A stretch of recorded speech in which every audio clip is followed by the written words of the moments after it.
Our first speaker worked in the private sector as an accountant and in the public sector as a policy analyst. She has lectured in universities in both Australia and New Zealand in taxation. Please welcome to the stage MP Dr Deborah Russel.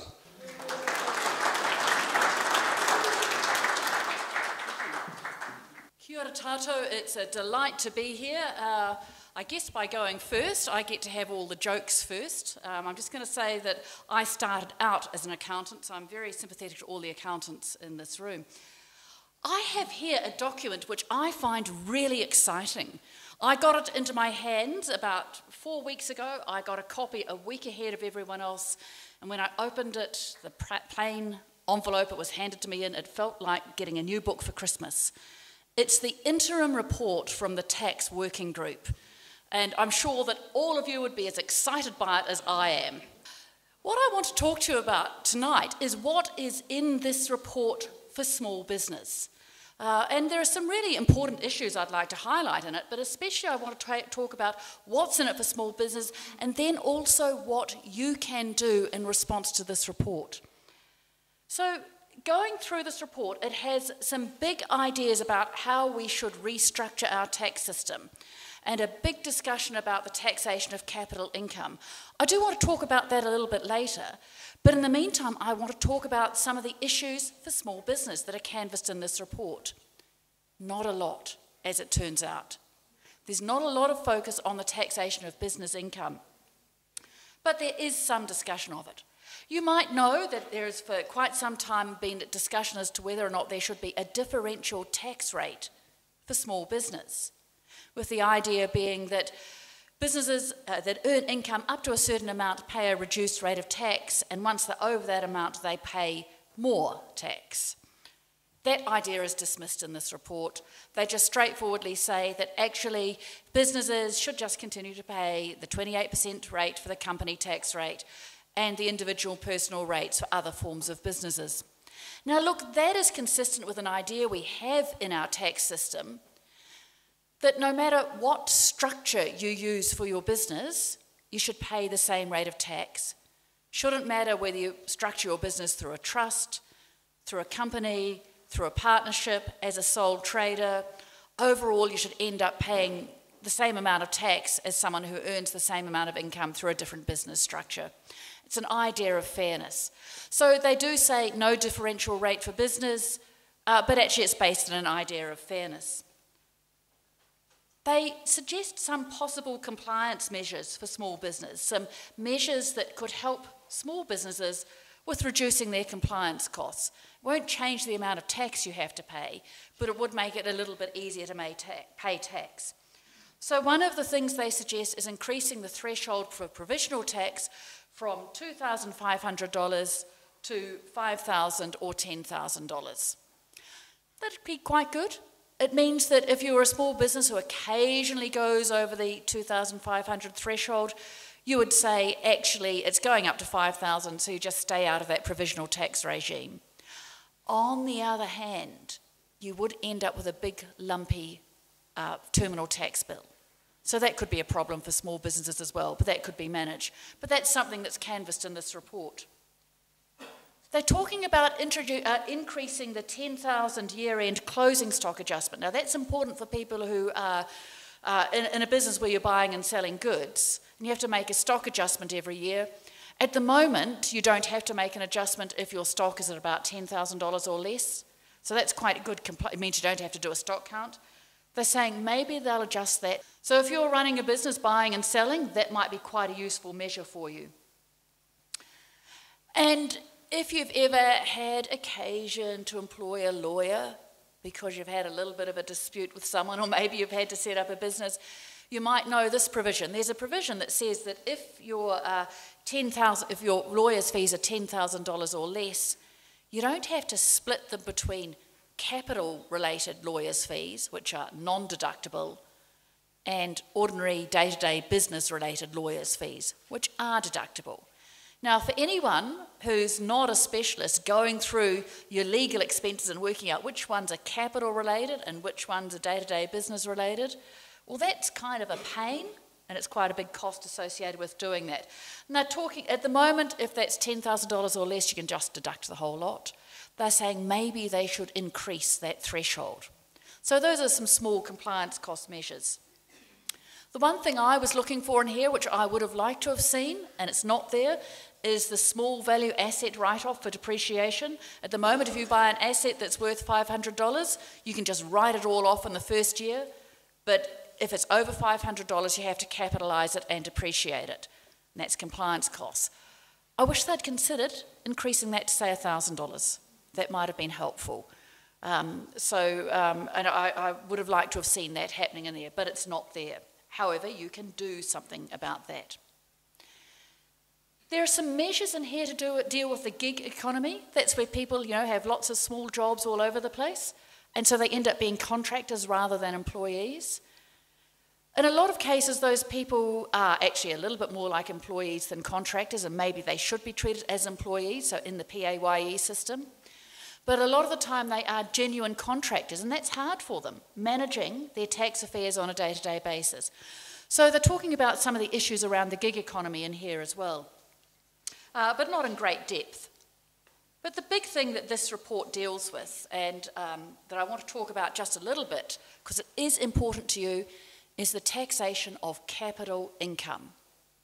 That's the gain in value on assets, which at the moment is not taxed. Now, we mostly see this in the residential property market. There's one big thing to remember. If a tax on capital income is introduced, it will never apply to the family home. The family home is sacred, and there's good reason for that. So we're talking about people who have a large portfolio of residential rental properties, and we're saying, actually, mostly we understand that you're expecting to get value out of that through the capital gain.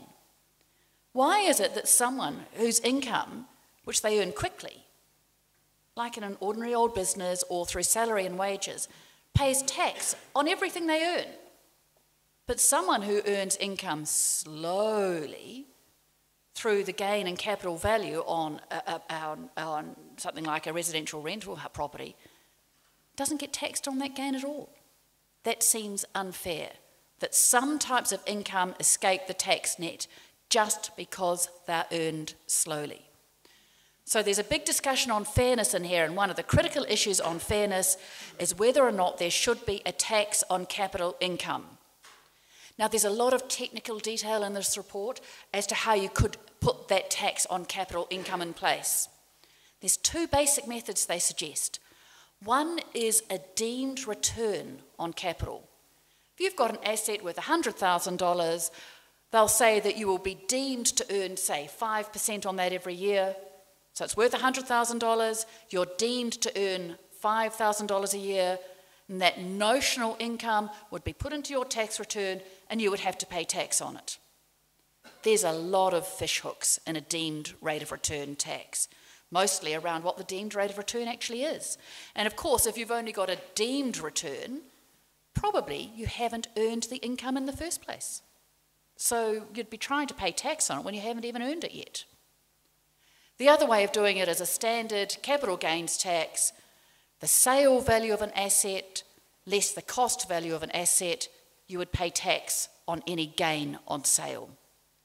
And obviously there's some pretty technical rules around that, but those are the two basic methods.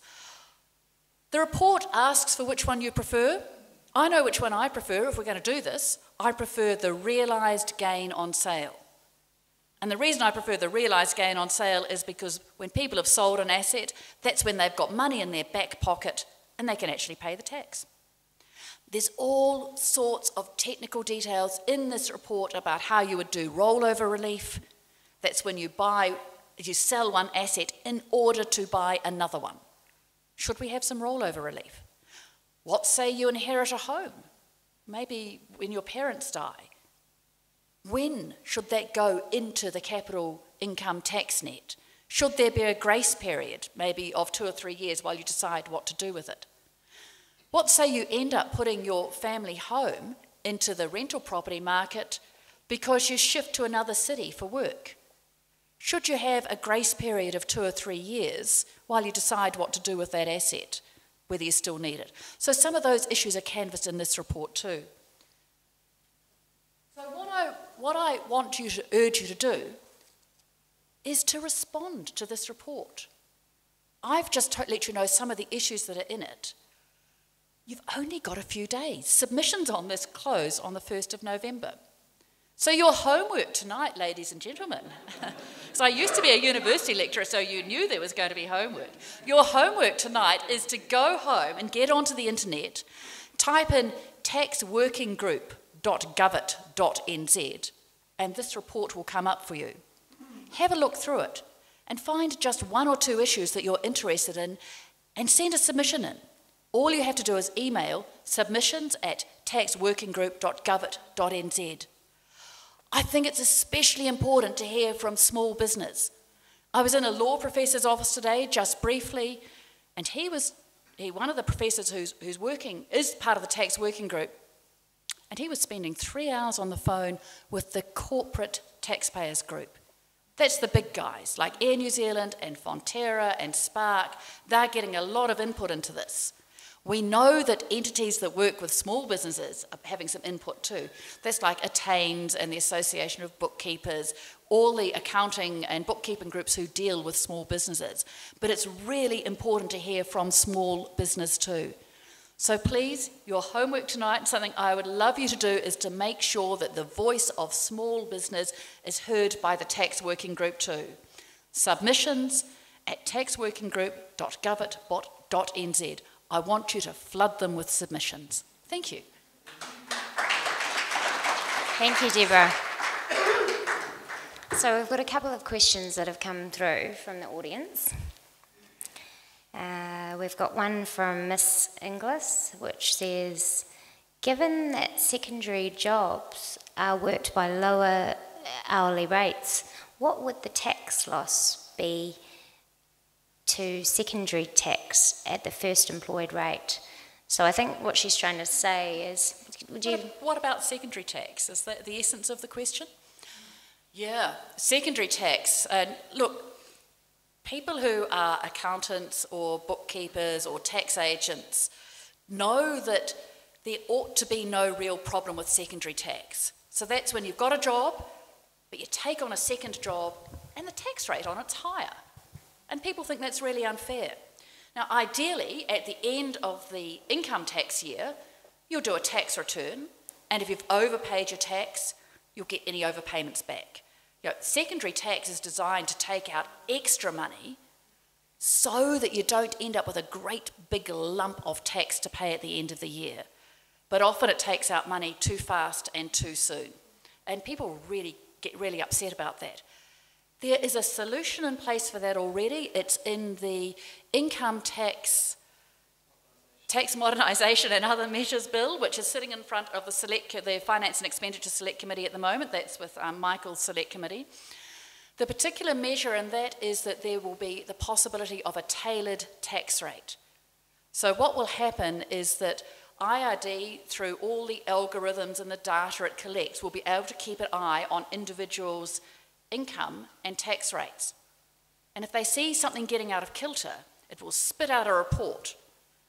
And at that stage, IRD will be contacting the taxpayer to see if they want a tailored tax rate. So getting a tax rate that's exactly right for them.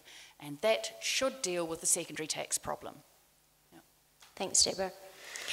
So we've got a few questions come through about the capital gains tax, which you're probably expecting. It's, will capital gains tax take inflation into consideration? That's a really good question about whether or not you account for inflation, because of course with the gain on an asset, at least some of it is due to inflation. Around the world in capital gains tax regimes, there are a couple of ways of dealing with this. One is to have a special tax rate for capital gains, and it's set at about half the top tax rate. So in New Zealand, our top tax rate is 33%. You might have a special capital gains rate and set it at 15 or 16% or something like that. That's one way of dealing with it. Another way of dealing with it is, instead of taxing the whole capital gain, you calculate the capital gain and then you say, actually, we're only going to tax 2/3 of it. So you kind of discount it. Or you're only going to tax half of it, so you discount the amount that is actually taxed. The report of the interim report here does canvass the discounting of capital gains taxes, whether or not there should be some discounting to account for inflation. They don't come up with an answer. So that's something that you could put a submission in tonight when you go home and get to submissions at taxworkinggroup.gov.nz, and you could say, I think we should have a discounted rate on capital gains to take account of inflation, and here's what I suggest you do with it. And that's the sort of feedback that they could really do with. We've got one final question. Will capital gains tax be deductible? No. Oh, that was a simple No, one. the idea is it's more, look, there's a lot of technical detail as to how you would calculate the gain. All right, so if you've been held a house for a number of years, one of the issues sitting in there is, should we therefore allow depreciation on houses again? All right. If you've bought shares, should you be allowed to deduct the costs of brokerage from the amount of the capital gain? So there's a lot of those sorts of technical details, but no, you won't be able to deduct the actual capital gains tax. I'm sorry. Thanks, Deborah. Great talk. Thank you very much. Just give her a round of applause. Thank you very much, Deborah.